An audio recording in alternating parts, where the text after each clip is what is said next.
The current state of my corner work setup is all over the place. I built it 2 years ago as a secondary setup to help me get away from all the distractions of my main gaming setup. And over time, with me using it more than my actual gaming setup, I knew this entire space was due for a much needed refresh. So without wasting any time, let's transform this entire corner into my dream workspace. Step number 1, the desk. My 3 favorite colors are blue, gray, and white, and you can kind of probably tell if you've ever seen my content before. So to keep things consistent and switch things up, my desk is currently this dark blue, which is the same blue that's on my accent wall in my room. But to switch things up, I'll be painting this desk completely gray. So let's go pick up the paint and supplies needed to make this happen.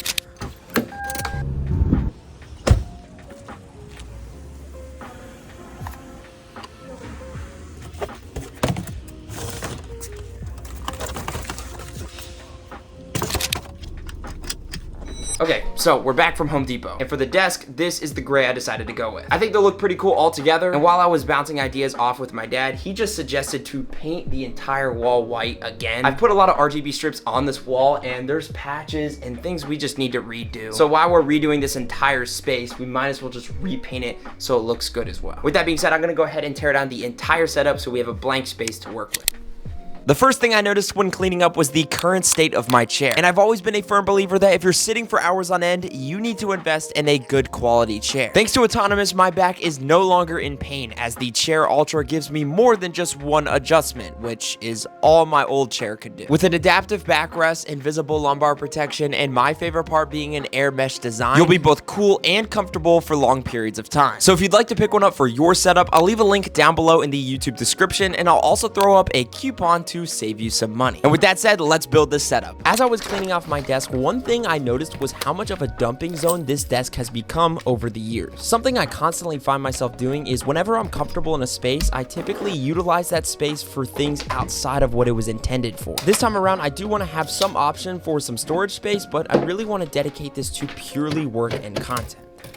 I completely forgot I had all these RGB strips. I just tried to pull the adhesive controller thing off, and I just ripped the entire plastic part off. When I first actually started utilizing this desk, I had no idea what I wanted to do, so I just started throwing things and had no plan. This time around though, that's not the case. Oh, money. We've officially taken everything off the walls and the desk. And because it's custom built, it's basically all one piece. So all I have to do is unscrew it from the wall and it just detaches.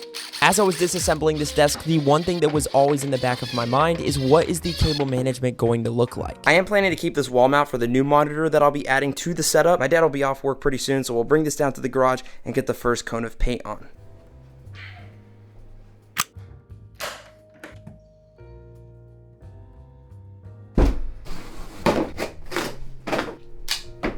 I just unboxed the wood panels just to get an idea of what they look like. The reason I decided to go with a lighter color is because I want to keep that lighter aesthetic and stay away from the darker portions like this blue wall, which is why I decided to go with a light gray, light shade of wood, and I think it'll look really, really good in this corner. I bought enough just to cover this wall because if I did both, it would be a ridiculous price. But don't worry though, I do have an idea for this wall.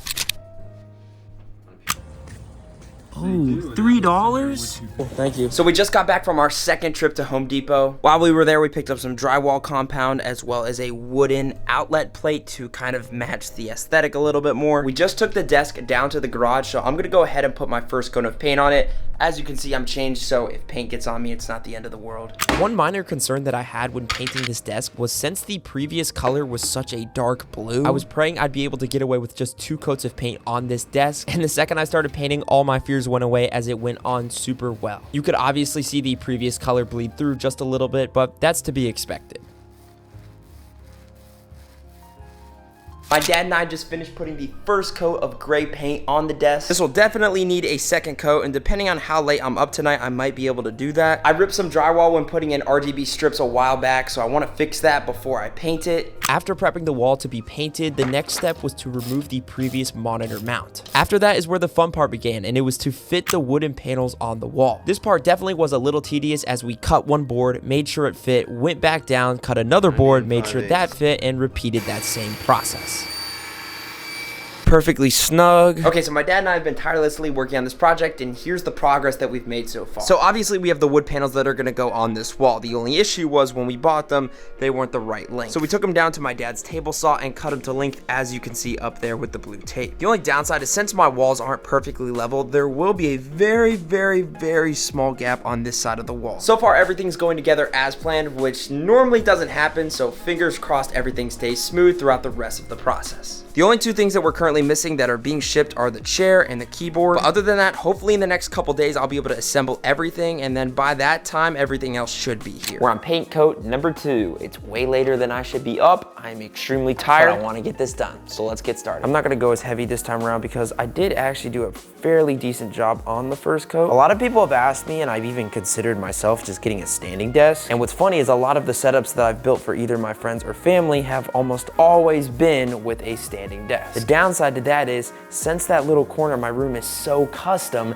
there's not much I can do but this. So I have to work with what I have, and I also think it allows me to stand out just a little bit. I feel like there's a little bit of a pattern with kind of how I do things more creatively and try to build things myself or with my dad, because I think it just adds kind of a more unique twist to my setup and room and space. The second coat is always the hardest because you can't see the difference between what you were painting before.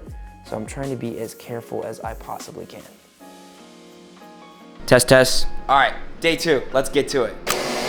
There's no need for a third coat. It's completely dry, and I just love the look of it. Okay, so this is the original white paint that's currently on my walls, and it's what I'm gonna be using for that right wall to kind of repaint over some of the dings and marks that have just happened over the years. So I just finished painting this entire wall, and it already looks so much better. A slight issue we ran into is, as you can see, the blue tape up here holds the wood panels together, because on the back side, as you can see, there's a bunch of staples, but up top where we cut it, there isn't. And the ones that we tested weren't long enough, so I gotta go pick up the right ones. We're back from Walmart. I picked some 9/16 staples. I'm gonna go ahead and try to staple these. Fingers crossed they work. Here's what we're using, but I've always wanted to know what happens if you shoot a staple like not directly into something. So that's what we're gonna be doing now. Oh! I should have probably been wearing safety glasses, but anyway, let's actually get to work. First, we're gonna pull this out. Okay, and not what I wanted to do. Just the top part. Jaden, AKA Bob the Builder, came in clutch, stapled all the wood panels. Now it's time to finally put them on the wall. Now for context, if you have no idea what my dad and I are doing, he came up with this brilliant idea to paint the outlets. And what that does is it puts a mark on the felt side of the wooden panels. Then all we have to do is measure the outlet cover dimensions and we're good. We repeated this same process with the monitor mounts, just using Q-tips and painting the tips of them. And to finish it up, we sanded all 4 sides.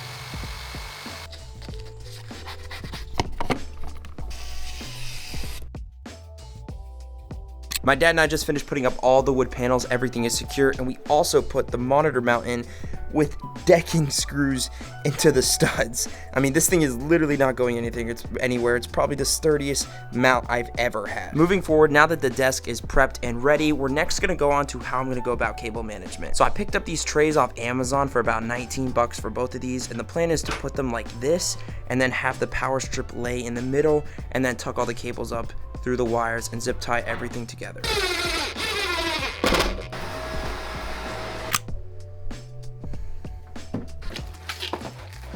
So we just took a small minor break, but the desk is officially up, and now we're working on putting the pegboard on this wall. I bought this from IKEA, and I also got these little cups. Now that the pegboard is finally up, I'm gonna start putting these little accessories that I bought on it. I'm not gonna finalize anything. I'm just gonna start playing around with the positioning of everything, and as I put the setup together, I'll probably find what I like down the road. I got these ones to store things to maybe display, and they have these nice little lids. So we also have these little hooks. I think this is gonna be really, really helpful for holding my headphones. Now what you're seeing is MSI's 34-inch, 240 hertz, 1 millisecond refresh rate QD OLED monitor. And while that may not mean anything to you, this monitor is an absolute beast, coming in at nearly $900. The reason I'm so excited is because this is my first ever OLED monitor. And to break that down into simple terms, the colors are vibrant, accurate, and just so aesthetically pleasing. Thankfully, the monitor wasn't heavy, so I could keep my existing wall mount, and it was as simple as just swapping VESA mounts and installing it. head. Probably shouldn't be standing on it like this, but thankfully I'm not making any sort of design because in my previous productivity setup, that design fell so much. It was an absolute pain. It felt like I went through so many different variations of it. Make some upgrades that I've done in the past that I trust and know would make a change. I've had these before above my productivity setup. The dilemma I'm currently facing is, do I make an L shape around the pegboard, which I think would look good, or do I extend it all the way up on this side? I'm pretty indecisive, and I honestly am gonna add more to the setup first, then revisit my original idea. Next, I unboxed Anker's docking station, which is the perfect one-stop shop to power your MacBook, external hard drives, and ultimately eliminate the cable mess.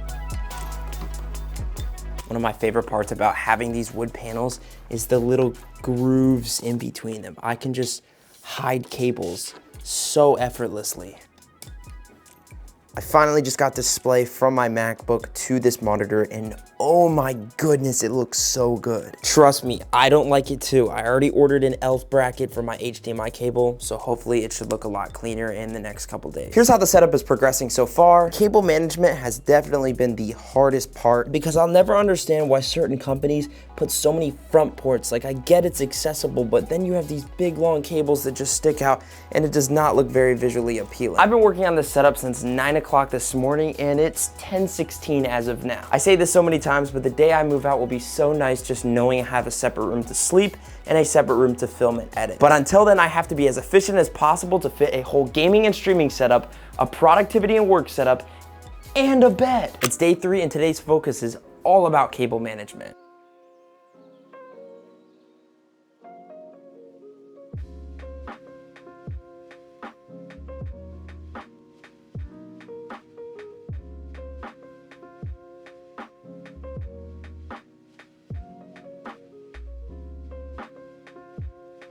The cable management is looking really solid, and I haven't even used a single zip tie. A little side note, as I've posted the progress of this on social media before you're seeing this video, a lot of people have asked me where I got the inspiration to build a setup like this and go for a design like this. Pinterest, Google Images, AI, and my dream setup or Furnace Master on Steam are the greatest tools to come up with ideas, inspirations, to ultimately come up with something like this. Let's now work on cleaning up the desk and finalizing the pegboard. After I had a rough idea of where I wanted things to be placed, I started testing different items in my closet and around my room and setup. The hardest part was getting my spacing right. Next, I wanted to fill these clear cups, and my original thought was some keycaps and switches. And funny enough, as somebody who has got a lot of keyboards, I was surprised I didn't just have any laying around. So I took my broken Lego keyboard and completely disassembled it, removing all the keycaps and switches.